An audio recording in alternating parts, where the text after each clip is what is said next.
Sounds better to me. All right, it's 5:30 on Monday, the November 13th, time for the regular school board meeting of the Madison Central School District. I call the meeting to order.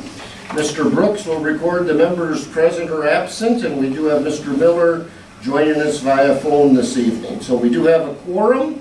Next item on the agenda is everyone would rise, we'll do the Pledge of Allegiance. I pledge allegiance to the flag of the United States of America and to the republic for which it stands, one nation, under God, indivisible, with liberty and justice for all. Thank you. I don't believe we have any changes to the agenda, so I would entertain a motion that we approve the agenda as printed. So moved. Okay, Mrs. Sims has the motion. Is there a second? I'll second. Okay, Mr. Hanemichael has the second. Further questions or discussion? Hearing none, all in favor of approval of the agenda signify by saying aye. Aye. Opposed, nay. Declare that the motion is passed to approve the agenda. Next item is approval of the consent items, items 7 through 9. We have our minutes of our October 9th meeting. And Mrs. Schultz, Mrs. Sims, and myself went through the bills, and it wasn't a bad month to be on bills either. There weren't too many in there. And our financial reports are out there on the website. Any other comments on the bills, Cammie or Lori? Okay.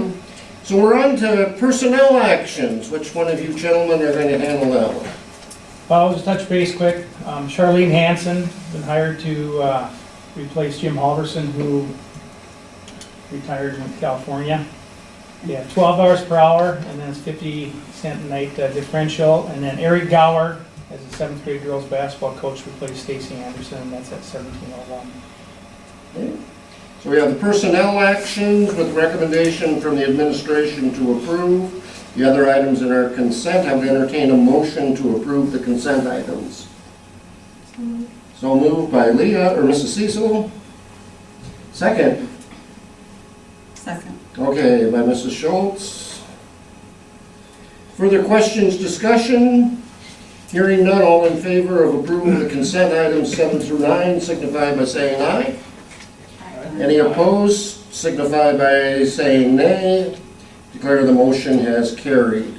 We have no one here, it looks like, for a delegation, unless Paul wants to address it, but I don't think he does, so move on to item number 11. We have Dr. Cook's report that was written and has pictures in it and things. Mr. Jorgensen, other items on the administrator's report. Yeah, just a handful. One to compliment the Education Foundation on their dinner they had last week. It was very nice, and I thought it went very well, and obviously raised a lot of dollars for scholarships down the road for our kids. So I want to congratulate the board members and the director on the job they did on that. We have a new Secretary of Education starting in December. Nope, in January, excuse me, in January. Don Kierkegaard, who currently is the superintendent out at the Meade School District. He's also on the Board of Ed right now for the state, so he will take over in January. So we look forward to working with Mr. Kierkegaard. Education Week is November 13th through the 17th. And on behalf of the Madison Central School Board, we'd like to present them with a coupon like we have in the past for a turkey dinner on the 15th, which is 2 days from now. I know we've done that in the past, and I guess that would be our intent to continue that. It's been very well received by the staff. State budget address will be December 5th. The governor will give his address. We've had some preliminary meetings, and then we'll have a meeting on December 6th with the state superintendents to see where we're at. We've probably heard in the news right now, the last quarter, the revenue's down. They're quite a little bit behind right now on the whole gathering of revenue, so we'll see what the budget address has to say. That usually gives us a pretty good indication on at least a starting point for what we're looking at for education. But it doesn't sound real positive right now, but well, I guess we'll see on December 5th what comes out. Congrats to our football team on a great performance on Saturday. One time down in Vermillion at the Dome. They did a great job, coaches and players, so congrats again on the three-peat. Good luck to our volleyball team and coaches coming up. We were at a meeting the other day, Mr. Brooks and I know it's been in the paper, I believe, about a hotel and convention center, looking at the possibility of that coming, which would be, I think, a great benefit for our community and for the school. So I know there'll be more talk about that in the months to come, but I think it'd be a great opportunity for our community to have something like that here. Today we had the Veterans Day program.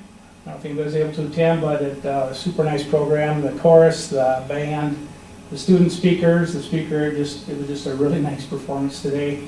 And we were glad at that performance. We were able to give, we had 3 members from our staff who had served in the military, who presented the Legion and the VFW with a $500 check that was raised for a Jeans Day. Mr. Rose was one of them who helped present. And Navy boy. yeah, That's right. And it just was a nice program, and we were sure glad that we could do that, raise some funds for them. And last thing I'll leave you with, next month, Mr. Shaw is going to come in. Last week he went on a tour of CTE programs in Colorado and in Nebraska with the state. So he's going to touch, we talked a little bit again tonight, but he's going to touch base next month on some of the programs that he was able to visit, some ideas we're looking at, and how we would move forward with some of this. So he'll come in at the next meeting. And we're looking at an alternate site again for coming up. Did we make any? We talked about it, I don't know if we actually. I don't remember any picked one. decisions, did we? Right, as far as we want to meet in the Would theater, maybe the high school, since Adam is going to be here that might be a then? good time since he's And here. then we could take a look at the CTE setup and things, so maybe we'll just plan to tour the high school then as a part of our December meeting. That'll be a real treat for you, Rob. Hopefully you'll get a chance to see some things there on that. Well, thank you, Mr. Jorgensen. Mr. Brooks, anything on the administrative side? Lori gets to go to her first delegate assembly on Friday in here. Yes. And she and I had an opportunity to sit down and spend some time with the resolutions and the standing positions and things. So that will occur on Friday afternoon at 1 o'clock. And then I'm hopeful to be done with that in time to get to Rapid City to call a volleyball match that night. So, so I'll get those cards up in a hurry is my hope on that for the voting. Anything else, anybody else from the board have to add? I think acknowledge and thank the Madison Education Association for their little token of appreciation to the board. That's really nice, and maybe I'll just draft a little email to Dawn tomorrow thanking her on behalf of the board, if that's all right with the rest of the group. Okay. Mr. Brooks, I think number 12 has you written all over it. Is that true? Yeah. We just want to kind of keep up to date. 2018 is the last year of our current opt-out. So that'll be December of 2018. We ran, this is our third opt-out we ran and started back. The last time it was done in 2006 for tax payable year 2007. So our first opt-out was for $250,000 per year, and it ran for tax years 2007, 8, 9, and 10. And it was renewed, and it ran for 4 more years at $250,000 until 2014. Then it was renewed for tax year 2015 was our first year, up to 2018 would be our last. In our last 4 years, in 2015 we asked the full $250,000. In 2015 we asked for $200,000. In 2017 we asked for $100,000. In 2018, for this next year, we asked for $100,000. And being that our opt-out is coming to the end of the year, we just want to make sure the board and community are aware, and we'll have discussions into future months how we'll process and what we'll, how we'll do that. The last time we did an opt-out, we discussed it in November, kind of determined amounts and stuff in December, and then did to the board with recommendation in January. And by doing it with that process, we're allowed to, if the community or however what process we do, we can bring it to a vote with our normal election. And we don't have that second election add additional expense. Do you have any questions on it? I felt like the amount that's, everyone wants to know the per 100,000 on it, changes year to year as our district valuations change. But in this 2018, the 100,000, which is what we asked, would be about $11.36 per $100,000 of valuation. or 11.36 cents per thousand. If we did the full 250,000, it'd be at $28.41. Just as a reference, how would that be per 100,000? It's a common question I get asked. So summarizing, we'll have this probably further discussions and maybe ideas of what we're going to do and how in December then, and take formal action in January then. If that's how we want to proceed, if Does that there's, seem to make sense to the rest of the board? if there's questions and concerns you'd have, you can ask and let us know and we can bring it to the next meeting. And just to be clear, this isn't an opt-out on top of this opt-out. Right. It's just extending, bringing forward, want to extend this opt-out, basically. A decision, a couple of decisions we would have to make is do, first of all, an amount, obviously. Second of all, the duration. For some reason, it's been the boards in the past have said we'll go on a 4-year option. Several districts are on a 5-year option. That may be another thing that we would want to consider. And then, of course, the other option would be either the voters through a petition process could refer, or we could directly refer to a vote if we wanted to. But last time we simply passed it, and there was no referring by the public on there, and so we'd have to see whether that's the direction we choose to go, or if the public would choose to, have it referred. So, but it's a very important point to us. I mean, even though we're not using that full amount, there certainly are dollars that we need to just continue the programs that we have. And especially in light of the uncertainty of statewide funding now, too. Yeah, last thing we want to have is 8% cut or something like we had a few years back, and have to start cutting programs, and we built too much up right now that, of the CT programs, different things that we have going, and it's just safety net if nothing else. Other questions or discussion? I'm taking no action tonight, but just wanted to be sure that we get it out, both to you as the board and also out to the taxpayers of the district. Item number 13, second readings on proposed policies. Steve, you want to bring those up one at a time? We'll kind of do what we've done in the past with the policies. We'll go through them all, and if we're in agreement, we'll go and do all together. If we want to pull a policy out, we'll pull it out and do separate on any of these that you have. These would be second readings, and since they're second readings, then this would become policy unless we choose to make changes or withdraw. The first one is that EEAG policy, and as we discussed last month, that policy just needs to be gotten rid of. It's covered in some other areas, but it also is doing some things that we just, first of all, we're not doing, and second of all, we don't continue to, or need to continue to worry on. So, any questions or discussion on that? It's a policy that was written in '95 and hadn't been visited or changed since then. EHABA, anytime you have a bingo, Steve, you can say it, okay? Okay. On there. Web page development policy, and this is one that we're getting rid of again because of the fact that the state K-12 data center dictates what our web pages need to be and go for there. So,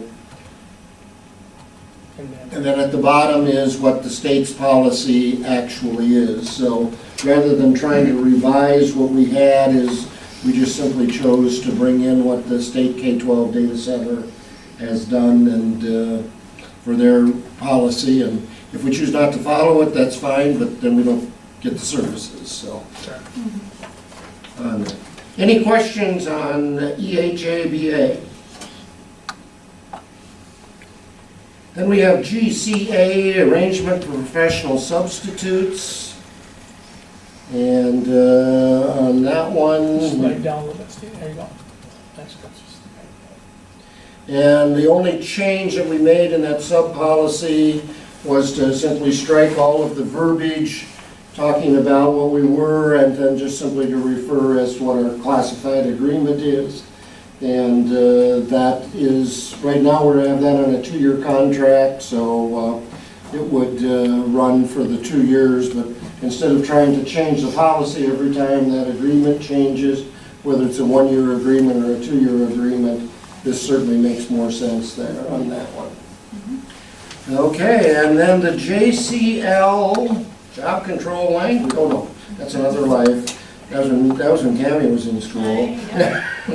JCL wellness policy, again, a complete update of the membership of the policy and some changes there. And then if you continue on down, Steve, much of the rest of the policy pretty much remains unchanged as we're suggesting to get that one modified. Few changes in terms of the food service.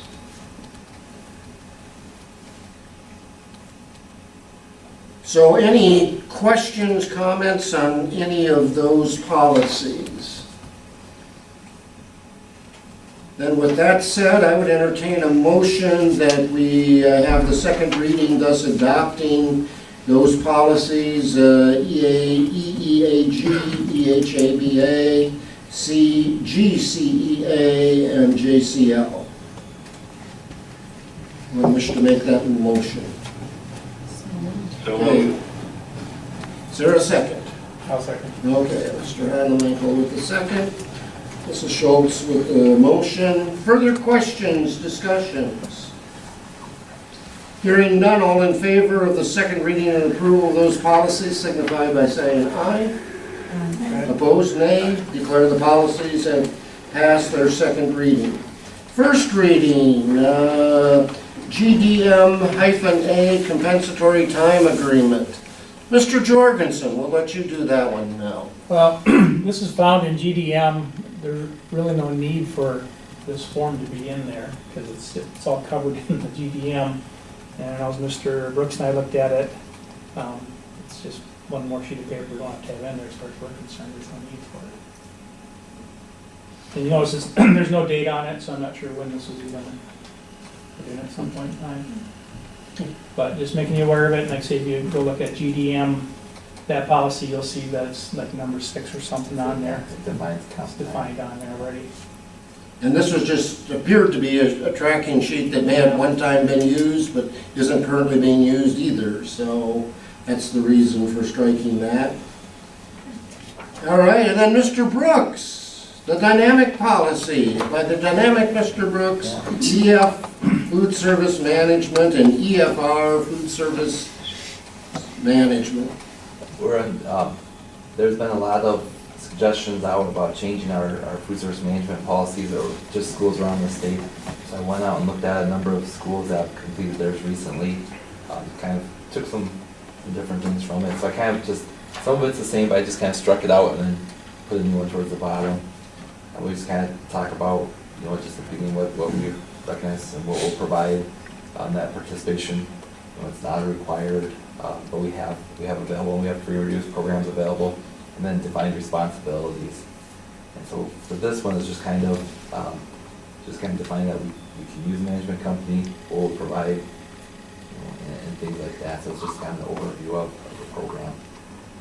And if there's any thoughts, or if you do go out and see other schools or something that you'd like to see, I mean, some of them are 20 pages long, and some are 2, 3, and so it just depends on how much detail. I thought this covered the requirements that we kind of had listed on the state CAN's website for that.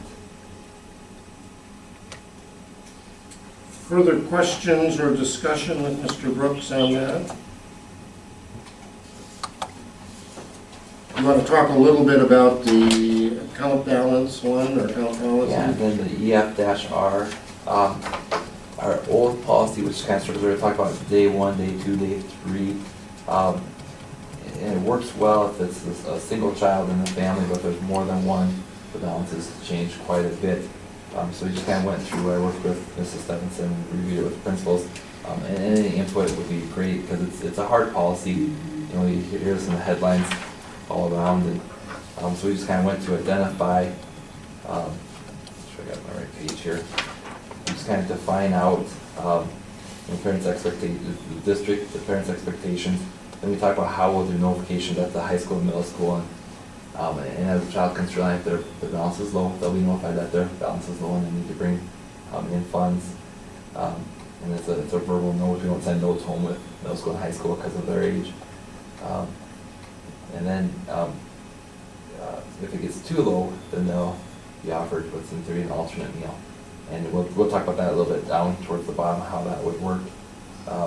Then with the elementary school, because of their age, we don't tell them verbally because it will never, not that it will never, but probably won't make it home. But we do give out sheets of paper that go home.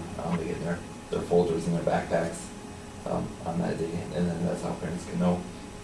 And then we put down a district-wide, because we do have on a parent portal site, or actually they can call in anytime, talk to food service, and then find what their balance is. On the parent portal site, they can go in. It's set for $15 if the family wants to change theirs. Like I set mine to $50 because I have 3 kids and myself. So it goes down pretty fast. You can set whatever dollar amount you want and receive your notifications on there. And then we defined what the alternate meal was. Students that are on free and reduced price meals, no student on free or reduced price meals, we get an alternate meal. The alternate meal is more for, there's a student that's on a paid meal who spent much time, a month or so, trying to get that in. They're just blatantly not, meeting their requirements. That's when the alternate would happen. We haven't had one in a few years. It would never be anything where we take a tray and we give them a bag. They would know in advance, and the principals would know in advance that this would be occurring. It wouldn't be done out in front of anybody. And hopefully we never necessarily have to, which kind of would bring us into this next area. Well, I kind of defined what the meal would be. It meets the requirements. It could be a cheese sandwich, a fruit or vegetable, and milk. It's just got to have all the components necessary for a reimbursable meal. And we kind of put a limit on it just in case, because there are some families that over the years have said, just give them an alternate meal every day. I don't have to pay for a meal. So we want to make sure we have a limit in there and that type of thing. But hopefully we never that has to occur, but there may be times where it does.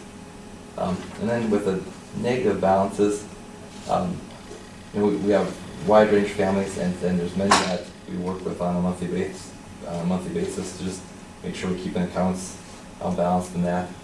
And the families working with us, we're very flexible with them. We trust them, we work with them, but there's times where it gets up high and things aren't occurring. So that's why we have in the past taken families to small claim courts. It's probably been 6 or 7 years. But I added in there a collections agency. There's a number of collections agencies that are working with schools that will collect. So if they finish the year and they have a very large balance, we may take them to court, or to a small claims court, or to a collections agency on that. We don't really have a lot of this. Our large balances may get to $20 negative. So it's not like we have issues you hear. Lots of schools have lots of issues. We seem to do pretty well with that, but there are occasions where we do need to do things like this. But so any thoughts anyone has on this, that would be great. And if you want to see it, you can let me know if you're looking at things through the month. Before we pass policy, we want to make sure everybody's comfortable, because this is one that can be very touchy. Any comments on food service policy? Steve, you're looking at me there. You okay? Yeah, I'm all right. All right. I need to talk, we'll get this meeting over, right? Okay. So, our first reading then, No motion. there's no motion or second on that. We just would indicate that we've had our first reading on those policies. And the policies note that was at least the dates that the first reading was done. All right, item number 15. Mr. Brooks, you are on a roll. This is a supplemental budget. We typically don't do these mid-year. We had such a change in our enrollment and in our staffing also that if we continue to spend, if we hired the staffing and adjust our budget, we'd be going over. So what the first part is with the general fund, there was an elementary classroom teacher was added, so it's a salary and benefits associated with that. And then 2 aides were added in the elementary, also sets the salary and benefits added that. So the middle amount in the box is what we'd be changing our budget by, and that's what we'd be looking to approve. The means of finance for that, with our change in enrollment, we are getting additional funding because of per student allocation. We'll get an additional $64,000 in taxes, an additional $218,000 in state aid. I tied it to the fund balance usage because prior to the increased enrollment, we would have used $343,000 of fund balance. With the change in funding, we'll use about $152,000 of fund balance. So we're still deficit spending on this year. There's many more things that are hard to find between supplies and services and that, and typically those we bring up at the end of the year when we have our supply lines if they go over, and I had to estimate that this year probably would, just based on all the things we had to buy with the increased number of students, not just in elementary, but at all levels. So that's kind of our general fund supplemental budget. And then the other piece is our bond redemption fund. If you remember, we did the bond refinancing. That was completed. Now when we're making our payment, this kind of shows how the first year worked. We had set our budget prior to it all closing out. But with the refinance, we'll end up paying that $9,634 more in this first year. But you'll notice $85,000 of it is going to principal, and $75,000 we save from interest. So by doing that refinance, we're knocking off a large portion of our principal amount down right away, and that's where we'll see in years 2 through, 16, whatever it is, the savings per year, and we'll also see a less year of payment, and that's where a lot of our, with our lower rate, how that applies. Any question on either of the supplemental budget? So what we're doing is just amending our current budget to the new amounts on the right. On the left is our current budget.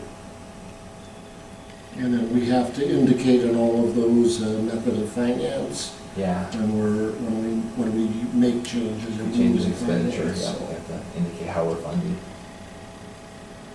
Okay, so the recommendation from the administration is that we approve and adopt the supplemental budget in those 2 areas. Is there a motion to that effect?